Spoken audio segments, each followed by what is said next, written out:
ছিলেন কি দেখছেন বলেন তো? গতকালকে ধরেন আমি দরবারে ছিলাম। আমরা থাকা কালাতে কালকে শুক্রবার ছিল। শুক্রবারে আমরা মনে করি নামাজ দরবারে যা পড়বে যেতাম। শুক্রবারে আমরা বেশি যাই, আলাদা করি।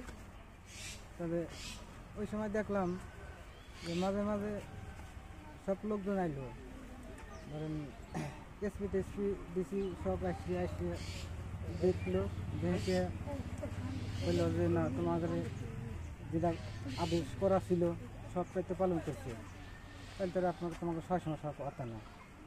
আমাকে যদি কোনো 6 সমস্যা যদি হয়ে থাকে তাহলে আপনারা বলেন। বললে না তোমরা থাকো, কোনো তোমাদের 6 সমস্যা নেই, তোমরা যেটা পালন করার কথা কইছে সেটা তো করছি, তাহলে তো তোমাদের 6 সমস্যার কথা না। আমরা তাহলে বললাম, বললে না তোমরা থাকো, সমস্যা নেই। এখানে আমরা ওইভাবে অবস্থান করে গেছিলাম, থাকলাম। পরে মনে করেন আড়াইটার দিকে এসে মনে করেন দরবার থেকে এসে ঈদ করতে শুরু করলাম মারা। ঈদ করতে মারা শুরু করলে আমরা ওইটা বইতে আমরা ধরেন 2-3 তলা চলে গেলাম।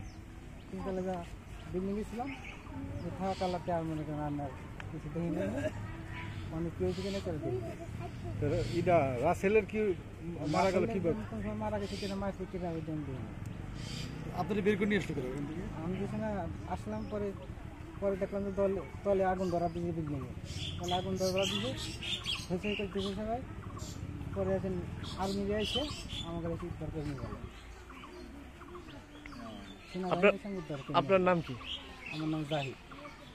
আপনার বাড়ি কি এই গ্রামে? না, আমার বাড়ি রাখাল গাছি, মানে পাবনার সাইড।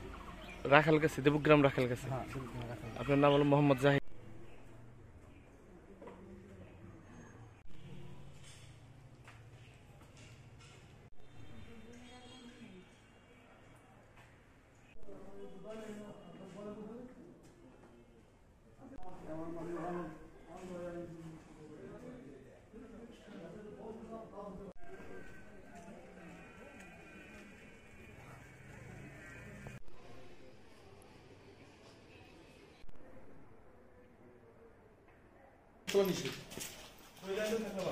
হ্যাঁ